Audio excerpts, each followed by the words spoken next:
We are glad to welcome you on the Hard Reset YouTube channel, and today I'll show how you can move this ieGeek ZS-GQ2 security camera around, or to put it in other words, how you can use its PTZ feature.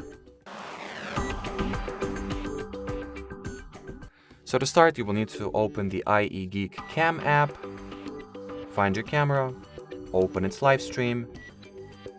Here find the PTZ button, tap on it, and now you can move your camera around. You can change its angle, you can rotate it, you can raise it upwards or downwards, and just manually adjust the angle, the viewing angle that your security camera is pointing to.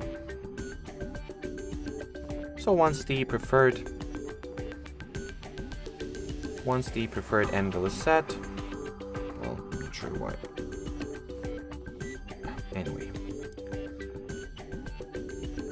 it banks, right? Yeah, this one. This arrows are responsible for the bank of your camera. So this is the rightest, I guess, it can go here. So that will be it for this video, guys. If you have any questions left, leave them in the comments below. Thanks for watching, and bye-bye.